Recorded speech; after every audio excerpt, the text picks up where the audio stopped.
So some of the most emotionally healthy relationships that I'm seeing right now is on a little show called Love on the Spectrum.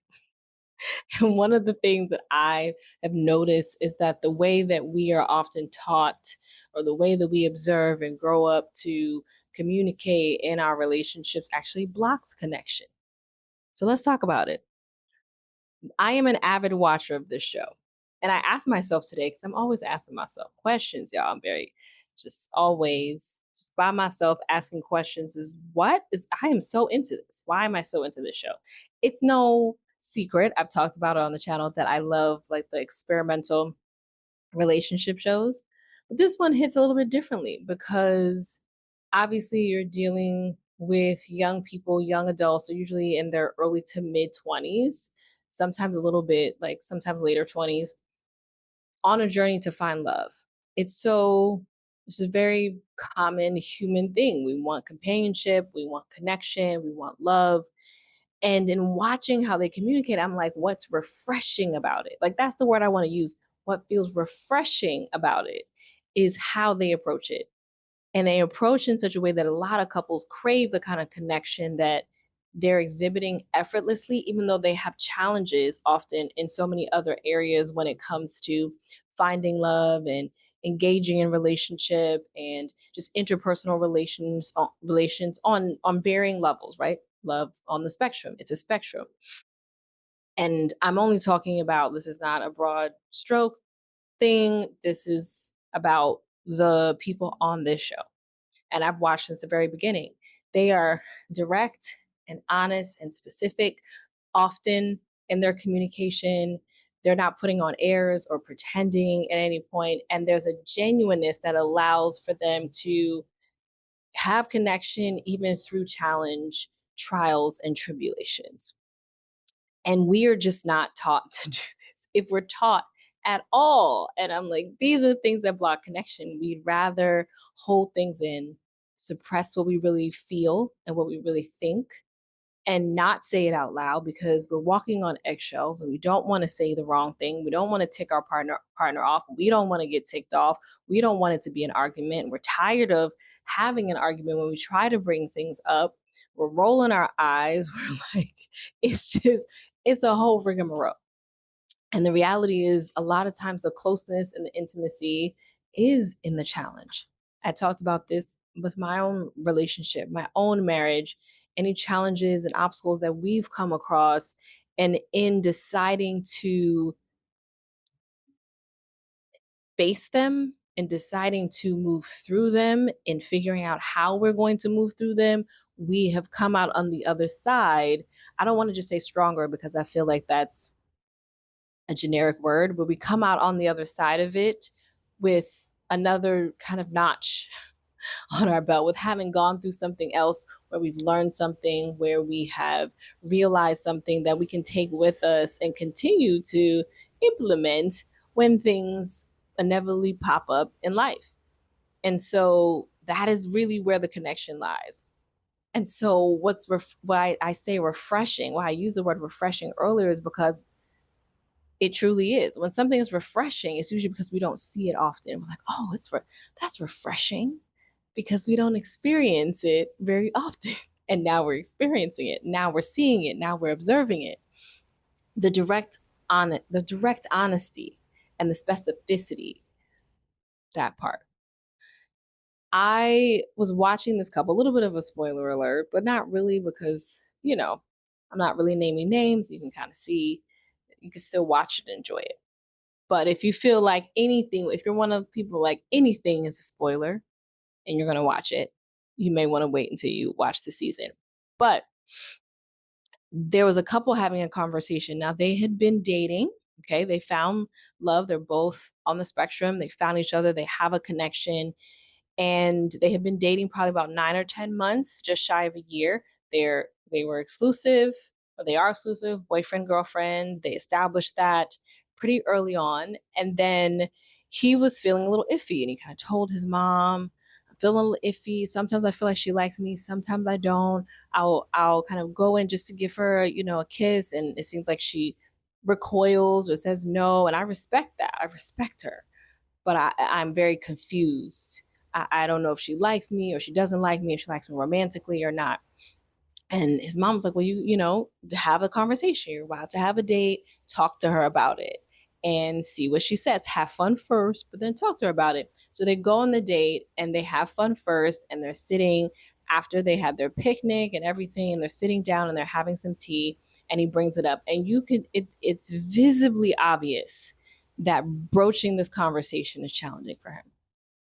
And it would be challenging for a lot of us. Think about it, you're in a relationship and they're dating, but you're in a relationship and you want to tell them, like, look, I mean, I don't really know what we're doing. Can you help me? Can you give me some clarity? And he said that. He was specific in saying, I am confused because sometimes it feels like you like me and sometimes you don't. He gave examples like, how sometimes I'll see, if I'll go in and maybe try to kiss you and you move back, I feel rejected in those moments. I said, if you don't go on and say how you feel, say in that moment, I feel rejected. And I don't know if that's what you mean to do, but I'm confused about whether you like me romantically or you just like me as a friend. I said, you better ask a specific question. And her answer blew me away even more than his question, because sometimes in those moments with a question like that, you might feel a tendency to spare the other person's feelings, etc. So she wasn't putting on airs, and she was direct in her answer, and she was like, I see you romantically. And it was like, whew, he the audible relief from him. And not only that, do you know what she said?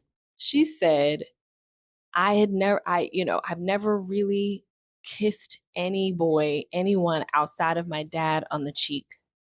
And I'm still getting used to the idea that it's okay to kiss you because you're my boyfriend.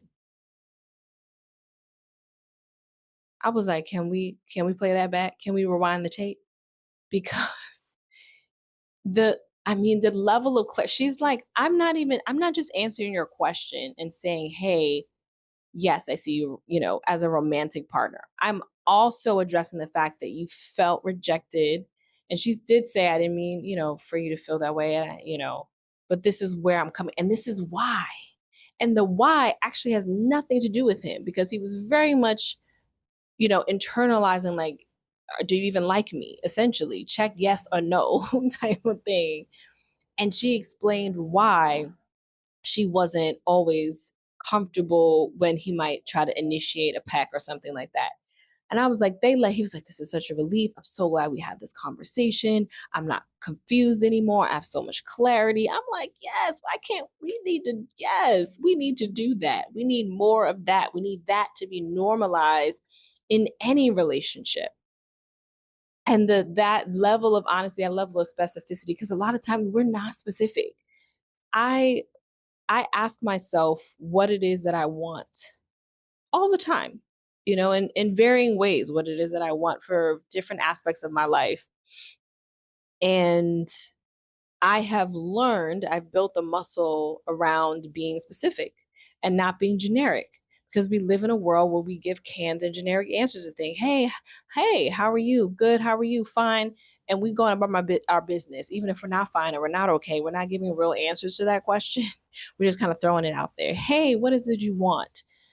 People take a long time to answer that question, and it's not a difficult question, but it's also not as it's a simple question, rather, but it's not an easy question for most of us to answer, because we don't ask ourselves what we really want. We don't practice articulating what it is that we really want beyond just the surface level and really getting into it. And so we usually don't share it with our partners, and they don't really know what we want. And maybe you just want them to know what it is that you want, but you haven't even really been able to articulate what it is that you want. You might be like, really? Really? I see it all the time. I'll ask somebody, what do you want? I mean, for a living, I'll ask these questions like, what is it that you want? And the long pauses and the pensiveness and the piecing it together, that's what I usually see. And like I said, for me, I had to really familiarize myself with what it looks like for me to be specific, because I'm coming from the same society and the same messaging and the same generic communication stuff that everybody else is coming from. And so it's a muscle that you build. So like, I don't know, I just want to be like happy, and I want to feel loved, and I want to feel supported, and I don't want to arc, and I get all of that. And then what does that look like? We got to get to the specificity, because it's so generic that a partner who even wanted to be there and share in those things is not going to necessarily be able to, because they don't really understand what it is that you want. And when we really practice and put into practice, how can we be honest? How can we be genuine? How can we be specific in what it is that we want? It's a game changer. And not putting on airs or pretending to shield ourselves or protect other people's feelings, but just letting it out there. There are many times in the show where someone's brave enough to be like, I like this date. Do you think you'd want to do this again? And sometimes the other person is like, I think we're better as friends. They're not stringing you along. They're not trying to, you know, just say something to appease you. They're often just like, no, I don't think that was feeling this. And they just honestly say it. And even in our relationships and our marriages, one thing that we'll do when we even start to have, challenging conversations or bring up something that's not easy, we will share what it is that we think, but we don't share what it is that we feel. And I get even sometimes saying that, like, how do you feel? People have sometimes a visceral response to trying to express how they feel. There's so many words for it, for how you could feel right now. Do you feel guilty? Do you feel shame? Do you feel frustrated? Are you annoyed? Do you feel neglected, abandoned, hurt, sad, misunderstood, disrespected, unappreciated? These are really tangible things around how you feel. But sometimes we get caught up cognitively in how we think and what we think. Well, I think that we should, no, no, no, no. Not what you think, drop into what it is that you feel. And that little mushy place is often where we find connection and vulnerability too. For myself, I'll share that I know that I can be heady. I can be in my head. Where my heady people at? So there you're like, I'm thinking through things, I'm making lists, I'm like, what's the logical step? How can we do this strategically? What makes sense? How do we organize this? Where my heady people at? Let me know in the comments. But we still have to tap into expressing how we feel. And sometimes that looks like, I want to share something with you and I'm nervous about it. I'm uncomfortable. I'm concerned that it's going to bother you, but that's not my intention, or hurt you or upset you, but that's not my intention. I just think it's important for you to know. I'm so uncomfortable right now. I'm like sweating, I'm nervous, like whatever it is. We don't often share the feeling behind it. And most of us don't feel so great going into having a conversation that we feel is going to be challenging or hard or uncomfortable. And yet, like that young man who was like, do you like me? Yes or no? Like for real, romantically, we are putting ourselves out there when we share what we feel, more so than we share what we think.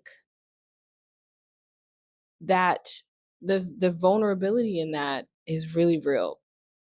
And so, yeah, I enjoy Love on the Spectrum only in the first few episodes, but it's very bingeable and I'm going to watch it because it's refreshing. And I think it's a beautiful reminder to all of us in how we can be more, just, have more genuine and emotionally healthy conversations that are not that we're not dancing around anything, and yet we're also feeling like we're being considerate and honest to the other person, because sometimes the consideration is the honesty.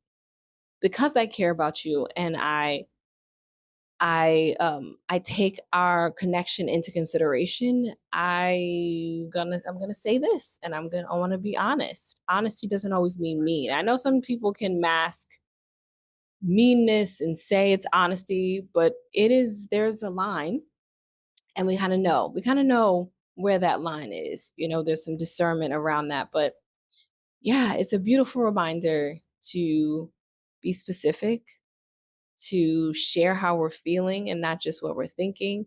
And that requires sometimes getting out of our own heads so that we can get out of our own way and have the connection that we really want to have in the relationships that are important to us. So that's what I've got for today. I hope that that was beneficial. If something resonated with you in this conversation, please let me know down in the comments below. If you are someone who like, I'm feeling this and I want to know more, and I'd like to be even more intentional about connection and communication in your own marriage and relationship, check me out in the description.